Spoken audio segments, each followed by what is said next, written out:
बिस्मिल्लाहिर्रहमानिर्रहीम। अस्सलाम वालेकुम वरहमतुल्लाहि वबरकातुहू। Moin Urdu academy YouTube channel में खुश आमदीद। हमने एक लेक्चर सीरीज़ स्टार्ट की हुई है जिसमें हम उर्दू कवायद के हवाले से मारूज़ी सवालात को बयान करते हैं। तो उसी लेक्चर सीरीज़ की एक और कड़ी जिसमें आज हम मजाज मुरसल और किनाया के मारूज़ी सवालात पर बात करेंगे जो पेपर्स में बार बार बोर्ड्स के पेपर में बार बार दोहराए जाते हैं, तो उन पे आज बात करते हैं। इसके अलावा अगर किसी को भी इन लेक्चर्स के नोट्स पीडीएफ फॉर्म में चाहिए तो वो भी रब्ता कर सकता है। चलिए बिला तमहीद अपने लेक्चर की तरफ चलते हैं।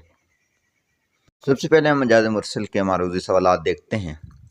अल्फाज को हकीकी मानों की बजाय मजाजी मानों में इस तरह इस्तेमाल करना कि इनके हकीकी और मजाजी मानों में तशबीह का ताल्लुक़ ना हो, इल्म बयान की रूह से क्या कहलाता है? जिनके दरमियान में हकीकी और मजाजी मानों के दरमियान में तशबीह का ताल्लुक़ ना हो तो उसे मजाज मुरसल कहते हैं। दूसरा सवाल देखिए, लस्सी बहुत लजीज थी, अहमद 2 गिलास पी गया। इल्म बयान की रूह से ये जुमला क्या है? तो ये मजाज मुरसल है, क्योंकि गिलास तो नहीं पिए जाते बल्कि उनके अंदर जो मशरूब होता है वो पिया जाता है, तो इसे मजाज मुरसल कहते हैं। बिलाल पाकिस्तान में रहता है। इस जुमले में कुल क्या है? कुल कहकर जुज़ मुराद लेना। कुल इसमें पाकिस्तान है और बिलाल इसमें जुज़ है। सवाल नंबर 4, कानून के हाथ लंबे होते हैं। इल्म बयान की रूह से ये क्या है? ये मजाज मुरसल है। सवाल नंबर 5, मुझसे मिलते ही वो बेबाक हो जाना तेरा, वो तेरा दांतों में उंगली को दबाना याद है। इस शेर में कौन सा कुल बोल का जुज़ मुराद लिया गया है? कौन सा लफ्ज़? इसमें उंगली को कुल बोल का जुज़ मुराद लिया गया है, क्योंकि पूरी उंगली दांतों में नहीं दबाई जाती बल्कि उंगली की आगे वाली पोरें दांतों में दबाई जाती हैं, और इस तरह ये मजाज मुरसल है। सवाल नंबर 6 हैं जी, उसका कोई गोद का पाला ना था, घर में घर का उजाला ना था। इस शेर में मुसब्बब बोलकर कौन सा लफ्ज़ मुराद लिया गया है?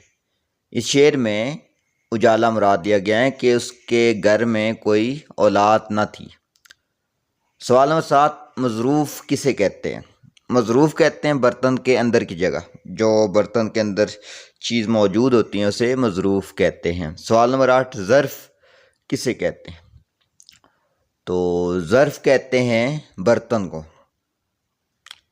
सवाल नंबर 9 देखिए, दूध चूल्हे पर रख दो। इस जुमले में मज़रूफ़ क्या है? इस जुमले में मज़रूफ़ है दूध और इसमें ज़र्फ़ है बर्तन, क्योंकि दूध चूल्हे पर नहीं रखा जाता बल्कि बर्तन रखा जाता है जिसके अंदर दूध गर्म किया जाता है। तो यहाँ पे बर्तन ज़र्फ़ है और दूध मज़रूफ़ है, जो बर्तन के अंदर चीज़ मौजूद है। सवाल नंबर 10 हैं जी, हकीकत के बरअक्स क्या होता है? हकीकत के बरअक्स मजाज होता है। मजाज और हकीकत एक दूसरे के उलट हैं, मुतज़ाद है। तो हकीकत के बरअक्स मजाज होता है। सवाल नंबर 11 देखिए, किनाया किस ज़ुबान का लफ्ज़ है? किनाया अरबी ज़ुबान का लफ्ज़ है। ये बार बार MCQ में पूछा जाता है, तो ये ध्यान में रखिए। सवाल नंबर 12 है, किनाए के लुग़वी मानी क्या है? नंबर 1, किनारा करना, पोशीदा बात, तंज़ करना या बात करना। तो किनाया के लुग़वी मानी हैं पोशीदा बात के। सवाल नंबर 13 है, किनाए में अगर लफ्ज़ हकीकी मानों में भी इस्तेमाल हो तो वो क्या होता है? किनाए में अगर लफ्ज़ हकीकी मानों में भी इस्तेमाल हो तो वो दुरुस्त है, क्योंकि बाज़ औक़ात किनाए में हकीकी और मजाजी दोनों मानी मुराद लिए जाते हैं। किनाया की कितनी इक़साम हैं? किनाया की 6 इक़साम हैं, लेकिन मशहूर 2 ही इक़साम है, किनाया करीब और किनाया बईद। अगर सवाल आ जाए कि किनाया की कितनी इक़साम है, उसमें 6 का ऑप्शन ना हो तो आपने 2 पर टिक करना है, क्योंकि 2 मशहूर और बड़ी इक़साम इसकी 2 हैं। सवाल नंबर 15 है, वो किनाया जो फौरी समझ में आ जाए और जिसके लिए ज़्यादा गौर व फिक्र ना करना पड़े कहलाता है। वो किनाया जो फौरी समझ में आ जाए उसे किनाया करीब कहते हैं, जिसके लिए ज़्यादा गौर व फिक्र ना करना पड़े। जो फ़ौरन समझ में आ जाए तो उसे किनाया करीब कहा जाता है। सवाल नंबर 16 है जी, शेर देखिए, दावे तो थे अरनी गोए तूर को, ہوش اڑ گئے ایک سنہری لکیر سے۔ اس شعر میں کنایے کی کون سی قسم استعمال ہوئی ہے؟ اس شعر میں کنایے کی قسم کنایہ قریب استعمال ہوئی ہے، کیونکہ اس میں ارنی گوئے طور سے مراد حضرت موسیٰ علیہ السلام ہیں، جنہوں نے اللہ تعالیٰ کے نور کی ایک جھلک دیکھ کر وہ بے ہوش ہو گئے تھے۔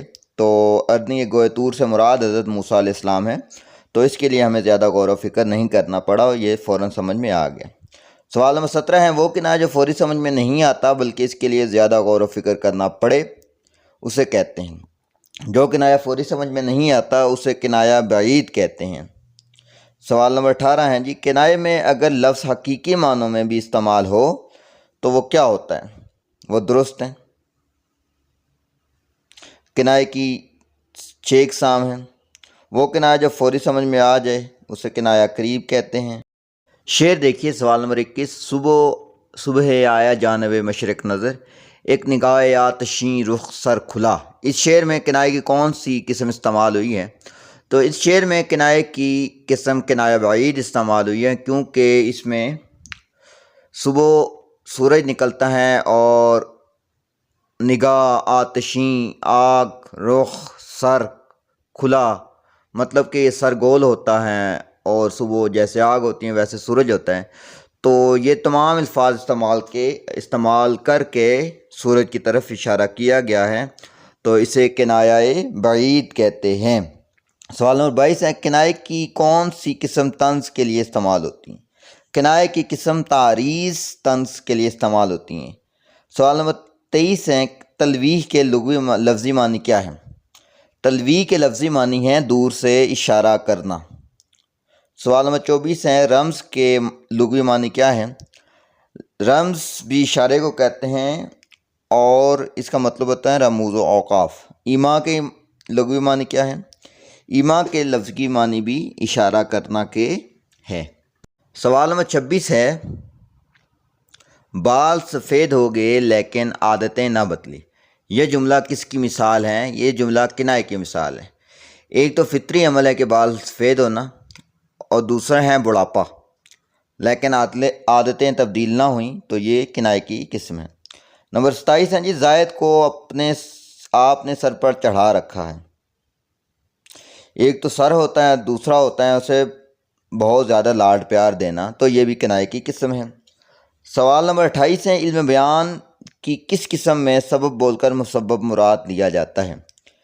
تو مجاز مرسل میں سبب مراد لے کر مسبب مراد لیا جاتا ہے۔ 29 ہے جی، چہرہ کا نور کہہ کر تقویٰ مراد لینا کس کی مثال ہے؟ یہ کنایے کی قسم ہے۔ اس کے علاوہ کنایہ حقیقی اور مجازی دونوں معنوں میں استعمال ہوتا ہے، اور مجاز مرسل میں حقیقی اور مجازی معنوں میں تشبیہ کے علاوہ کوئی اور تعلق پایا جاتا ہے۔